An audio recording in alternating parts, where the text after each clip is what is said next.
think you There we go. There we go. Oh, It's somewhere where you can see things. So you're really dark. Kind of flashing. Get in the light. Yeah. don't go near the light, get in the light. Yeah, that's 2 bright girls. Yeah, if you could have that light hitting you in the face, that would be perfect. Okay. There we go.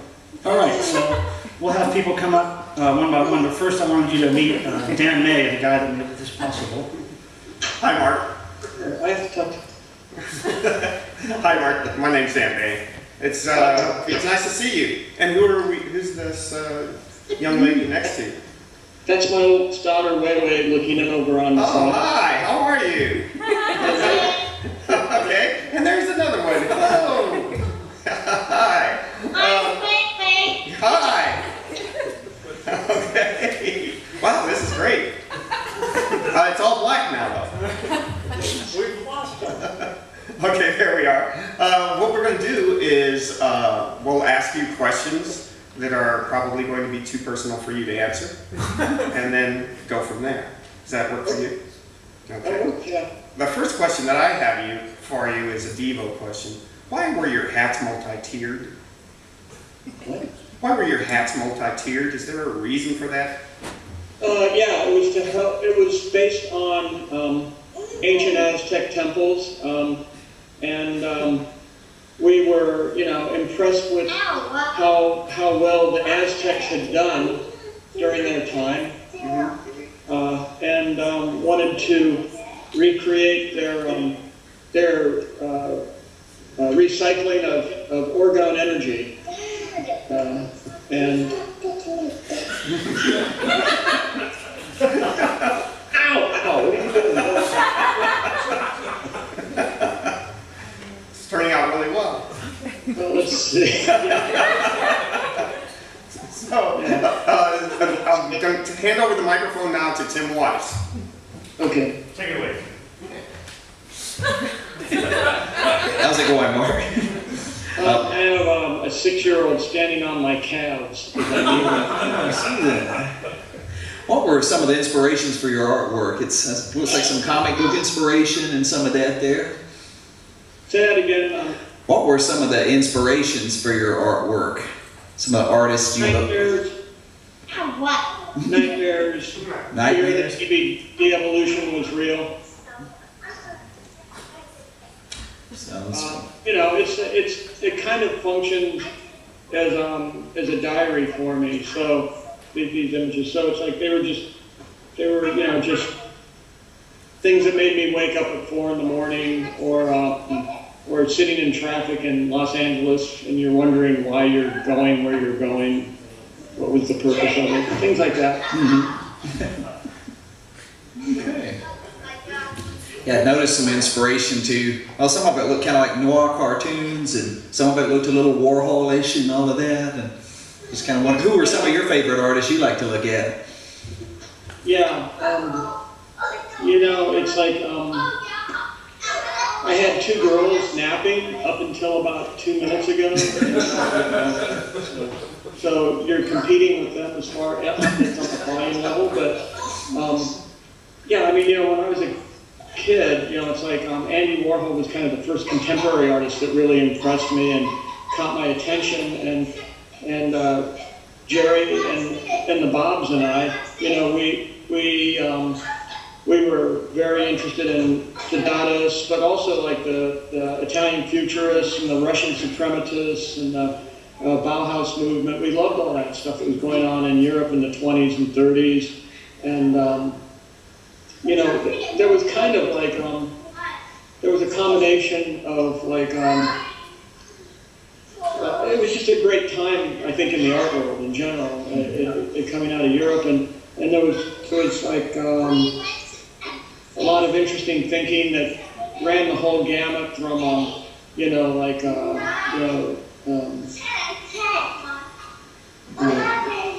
George Gross and all the expressionists,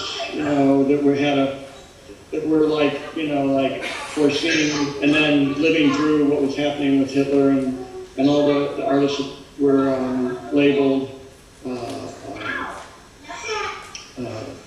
what were they labeled? They were called, Subversives or something? yeah, subversive, decadence, and then all the way to the Russians. I love the Russian suprematist movement where it was like man over machine, and you know, they were like, all right, so we crashed a plane into the middle of a crowd of onlookers. We managed to get up in the clouds for a while, didn't we? And then this really great kind of psychotic attitude about technology that was something about that was kind of fun. And you know, so we were mixing that, and then with contemporary people, with like Andy Warhol and pop artists okay, take your fingers out of my ears though. Kind of looks like an art design in itself. So you know, that was just our time. So that's what we loved. Hey, And we thanks. met Andy Warhol, and he was so like, it was kind of impressive how uninteresting and bland he was. Although I did have a very frightening evening with him once. It's not worth going into here. That It's picture more looks of a drug frightening story and than anything annoying. else. I think it's very well. I think it's perfect time. Let's get the next person up. Yeah, we'll get the next person. There we go. Next one, Mark. Hello. I was wondering why you chose to use carpet as your medium. What was were there other artists who were doing something similar? What caused you to go that direction? Oh God! Hey, girls, you gotta shut up, or else go down. Why don't you just go down and find your way around San Francisco? Yeah. I'm sorry. Can you say some of that again? I was just wondering what caused you to use carpet as your medium, and I was wondering if you were influenced by other artists that were doing something similar. Oh God, that was. You know what? For some reason, it's hard for me to hear what you're saying. Am I not loud enough? It's like I get such a big echo from you that I wasn't getting from the other person. Maybe back away from the mic. There you go, back into the Okay. Speak into the. Oh, now I can hear you. Yeah, now it's Okay, better? That's yes. Better? Okay. I was wondering why you chose to use carpet as your medium, and were there other artists who were doing something similar that influenced you to do that? What inspired you? And what do you think that portrays? Oh, you're talking about postcard? What did you say? Rugs. The rugs. The rugs. Why rugs? Move away from the mic, please. Say that. What did I use for a medium? What did you use for a medium? You Yeah, used rugs. She's just asking why you use rugs for a medium. Rugs. Thank God. Thank you.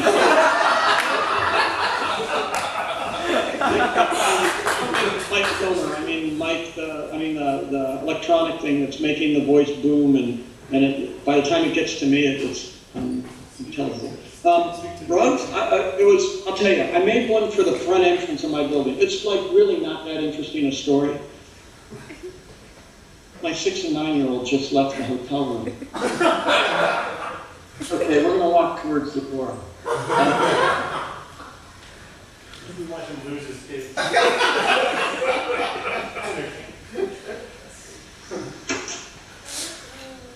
Get in here right now. You guys are going to get a spanking. I've never given you one, but it could be the day. I think you're encouraging him, though, for that.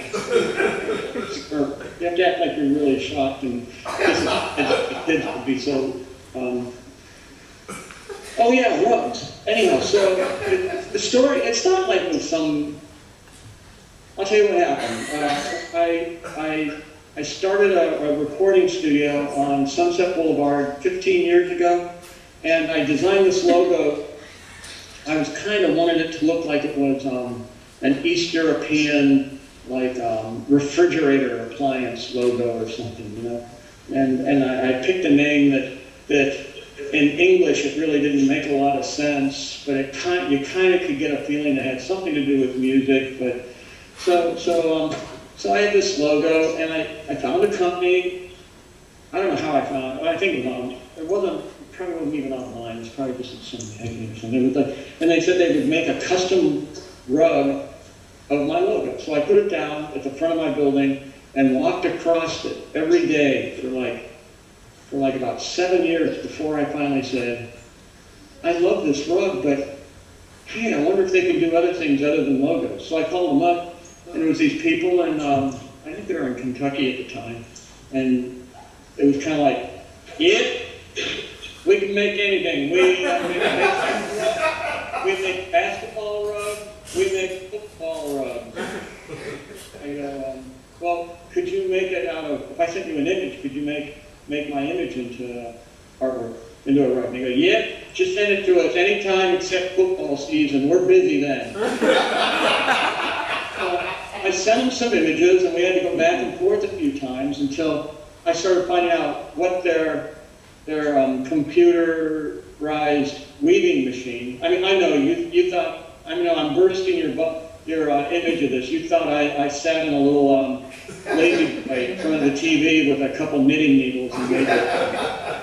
But actually, it's a company in Kentucky, and they would make. And we went back and forth for quite a while until we figured out what I had to send them to get them to send something back to me that and we had a pretty good relationship for about 6 years. I think we still have a good relationship. It's like, but I'm sure that it's like they're not doing any other rugs that are that custom. And their idea of custom is like, we'll put your team name on a basketball shaped rug. So I had to get, all the colors that are in these rugs. Most of them, if they aren't a sport team color, like gray, they had a gray that was pretty good, and they had white, and they had black, but they only had like navy blue, and then they had nothing to do with green. There's not too many sport teams with the color green, except maybe a dark green. So when I asked for like flesh-colored pink, they're going, what? Nope, you got to make that. We got to make that special for you.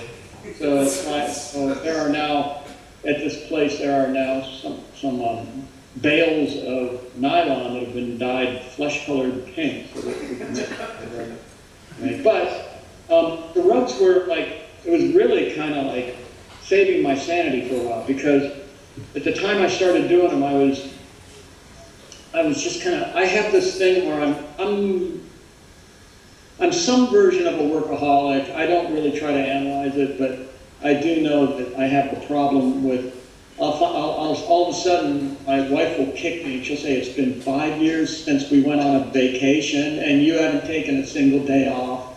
I hate you. And then I'll go, oh, you're right. It has been a while.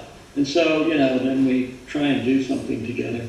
But the rugs were like this thing where it got to the point with this company where I could send them to them, and I would do since I do this artwork, it's like, I can't not do it. It's some sort of obsessive thing that I don't have a choice about. I do these drawings, and then I find one I think that could be a pretty good rug. So then I send it off to this company, and then they do a mock-up where they kind of, like take things and do a lowest common. They do this thing where I have to get some sort of approximation of it usually, but sometimes they come out really good or even better than the original artwork, which I like. But then, it's like, for them, I think that they like enjoy it in a way, even though I think they're really, at their heart, they're about football rugs. But I got a feeling for a while there was a number of years where it was like, Walt, we just got another set of images from that guy in Hollywood. Yeah, it's a bird, 2 birds shooting guns at each other. So then they, put the baseball rug that says, like Cleveland Indians. They hurry up and finish that one, and then they stick my artwork in and make it for me. And I'd get them back, like it takes about 2 weeks, like really a fast turn. I'd send them the art, and 2 weeks later I'd get a rug in the mail. And I got to tell you, getting a rug in the mail with your artwork on it, and you open it up. I mean, paper is great, and canvas is great with oil paint on it, and stuff. But they smear, they get dirty, and you got to put them behind glass so that they don't get hurt. And rugs, it's like, you kind of expect them to get, you expect rugs to like have a, like change with their lifespan. And they feel good when you open them up, even when they're nylon, they feel really nice. And you take them home and you throw them down, and like most people will walk in and they will just walk across and wipe their feet on them. But every now and then somebody comes in and they go, well, my word, I've never seen a rug with a hippo, smoking a cigar, and you'll go, yep, that's the only one there is of it. But for one moment, somebody enjoyed it, and they wiped their feet on it as they commented. And there's something about that I like. I don't know, I just like the idea of artwork that's kind of, you use it or something. It gets to be part of your life in a more than just, being kind of on the wall, like a precious artifact. Thank you. All right, next. My kids right now. Yeah, we're moving from. Come on up. Let's do it.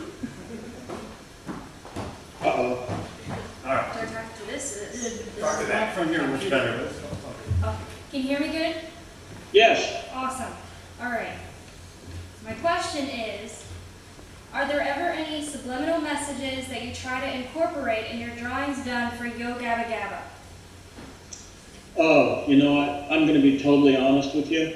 The way we shoot that show, I don't even get a chance to think about that. I mean, I'm sure there's a subtext to everything I do with them.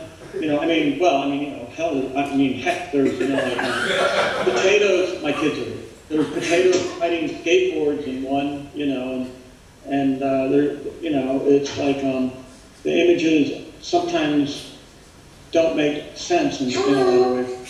So, but it's like I end up shooting all my episodes because I'm going to reveal something to you.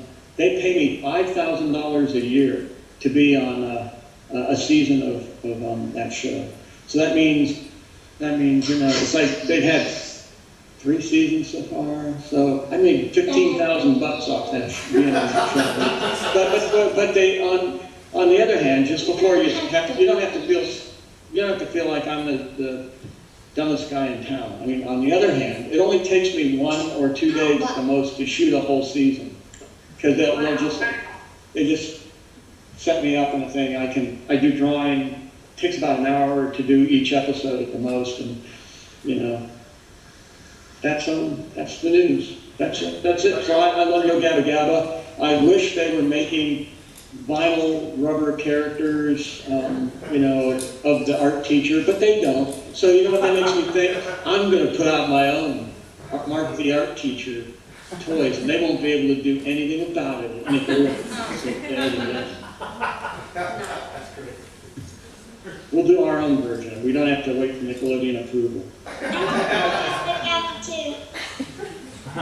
Hi there. Hello. Oh, I like your glasses, by the way. Well, I like the logo on your shirt. Thanks. I did it myself. Hey, I had a question for you. This is actually kind of a funny question. I got it from an outside source. He's a big fan of yours. But he told me to ask, whatever happened to General Boy?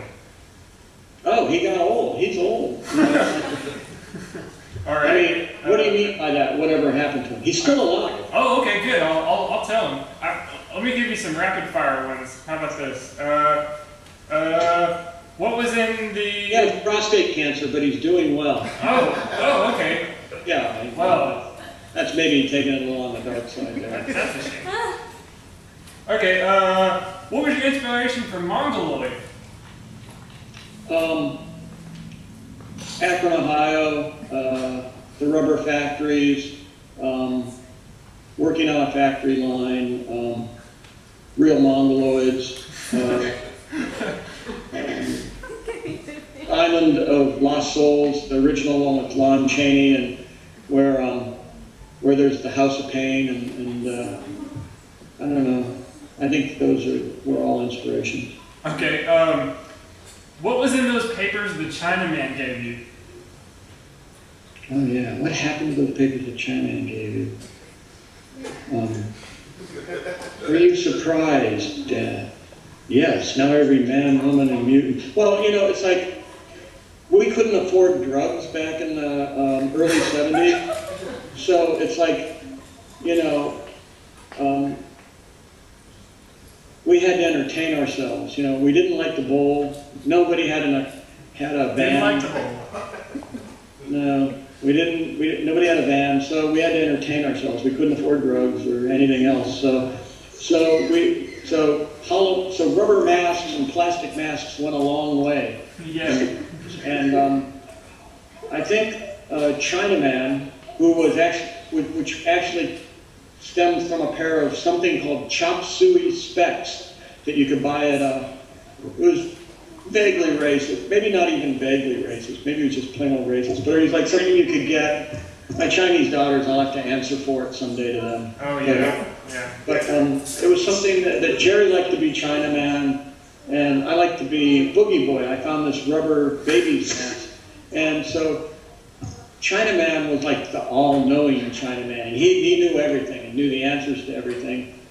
But Boogie Boy was kind of like the infantile spirit of de-evolution, and he was kind of like the wild card. And so we could, you know, since none of us had a very fulfilling daytime job at the time, we could actually spend the whole day doing that, you know, sometimes, and being Boogie Boy and Chinaman. And so the papers that Chinaman gave General Burrow, I think those papers might have been early manuscripts written by Oskar Kismaarth, the Yugoslavian anthropologist that wrote In the Beginning Was the End, The Truth About De-Evolution, subtitle, you know, with this title, Knowledge Can't Be Eaten, or something. What was it? No, but basically it was an interesting both anti-evolution and anti-creationism. Is that sort of what the name Devo is based off of? Yeah, that's where Devo came from. Yeah, okay. De-evolution was a long term. We had to shorten a lot of things. Smart Patrol, the original song, This Is the Truth, was called Smart Proletariats. And we used to sing, Smart Proletariats, nowhere to go. And, you know, and then that wasn't working, and we had lots of time to rehearse because nobody ever let us play and act, and nobody wanted to hear us. So we were in the basement listening to it, and finally, although Jerry wrote the lyrics, I can take credit for changing proletariats into patrol, and we all kind of agreed that was less of a mouthful, and he ticked off all the letters of de-evolution till it turned into Devo. Devo, right. That's how things happen. You know, you sat around a table in an apartment where nobody could afford to turn the heat on, so we were all wearing overcoats and snow pants in the middle of the day inside and thinking about things. Well, okay, and I was wanting to ask you one question. I'm not really sure if you care much, but if you wanted to see art sort of go in a certain direction, maybe with like the younger artists that are coming out right now, what would you like to see from them? Would you like to see them get crazy, or do you think it's already too crazy, or what's going on?